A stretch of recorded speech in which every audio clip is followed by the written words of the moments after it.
What? Nobody asked for a series about the journey from philosophy's birth down to Epicureanism and Stoicism? Well, I'm giving you one anyway, and the journey starts here.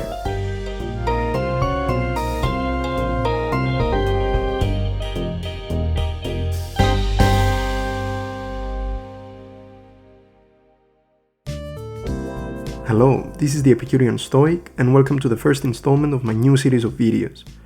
I know it's quite a departure from the last series, as this time I'll cover ancient Greek philosophy, tracing the journey from its birth in Ionia all the way down to Epicureanism and Stoicism.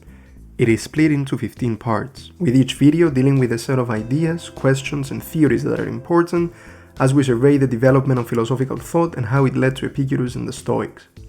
Before we begin though, I want to clarify that these videos do not present a biography of any of the Greek philosophers or a complete analysis of their body of work.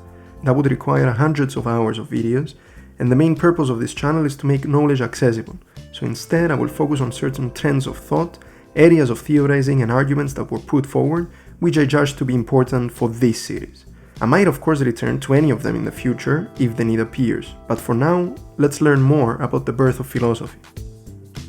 Okay, basics first. Philosophy, or philosophia in Greek, means love of wisdom, but the precise meaning of this word changes with every era and school of thought we will see in this series, with many of the figures we'll discuss not even calling themselves philosophers.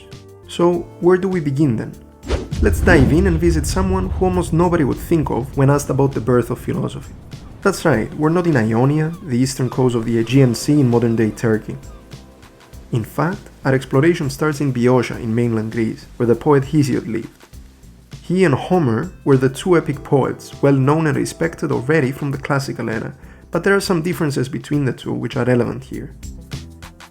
Despite populating the world with the same gods as Homer, Hesiod's theogony presents it in a much more structured and rational way.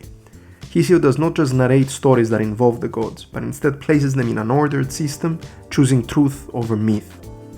Not only that, but Hesiod's complete and consistent structure fuses the mythological aspect of the theogony with a more naturalistic aspect of cosmogony. He tells us about the beginning of the world and how it came about.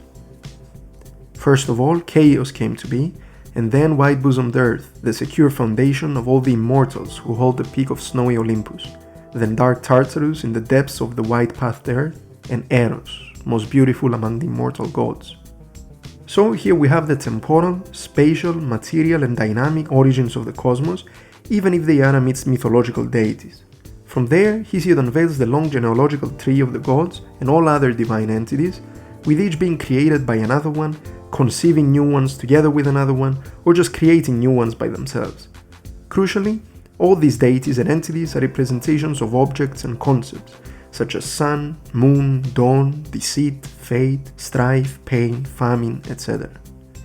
It is for these reasons that we begin here, because it is with Hesiod that we see people approaching the universe rationally, without any mentions of who created the world, but of what happened at the beginning of it. The structured way he portrays all the entities within it, and the fact that he tried to describe it as such, show that Hesiod was working with the underlying assumptions that there is a truth about how the world is and works, and that the world is coherent, ordered, and comprehensible to the point of it being possible for humans to reach that truth. These questions that Hesiod tries to answer about the beginning of the world and what properties it has as a whole are the first steps towards philosophy, its pregnancy stage if you will. And since his answers are all personified and situated within the mythic realm, we do not traditionally call him a philosopher, but in this first video he deserves an honorable mention. Thank you very much for watching the first video of my new series.